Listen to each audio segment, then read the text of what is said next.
Dave Barber for Capitol Television, once again coming to you from the third floor of the Rhode Island State House in a segment we call Capitol Spotlight. We take a moment to visit with a member of the General Assembly and discuss some of the issues that they are facing and are working on and its impact on you, the Rhode Island citizen. Gives me a good deal of pleasure to welcome back a friend to Capitol TV, a gentleman we've interviewed many times before, the Honorable State Representative Scott Slater. Representative, great to see you again. Oh, thank you, Dave. It's always a pleasure to be here with you on Capitol TV. And I remember a few months ago, we thought this medical marijuana legislation was a done deal. Everything looked to be falling into place, and there was a little hiccup. Now you're back at it again. It seems as though you're making progress. Can you give our viewers an update? Bring us up to speed as to what's happening with that legislation.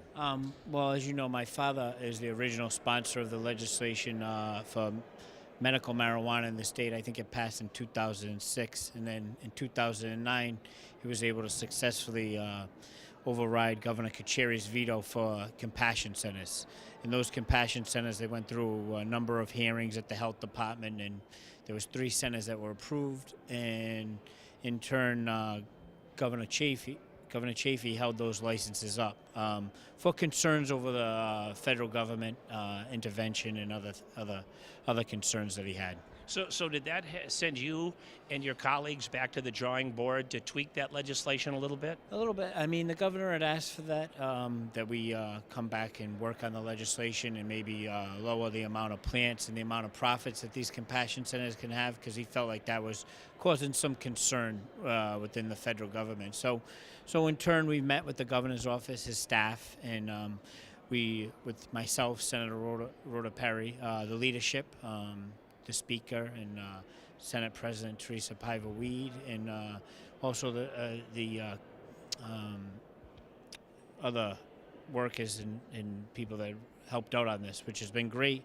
They've had a working group going and trying to look at what other states have done and what might not trigger any sort of federal.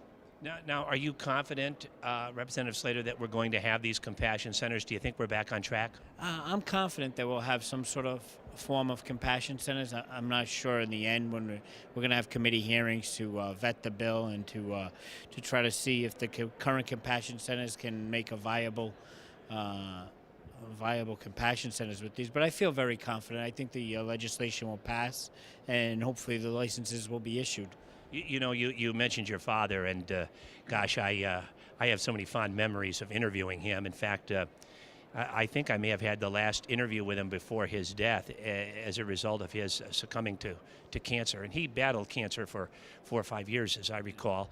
My mother, of course, died in 1989 as a result of lung cancer. And I remember, even back in 1989, people were talking about the benefits of marijuana regarding the side effects of chemotherapy.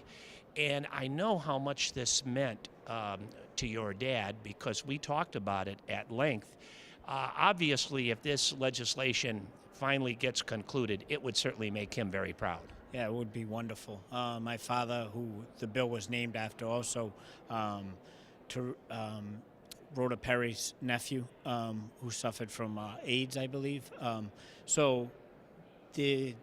It was named after those 2 individuals.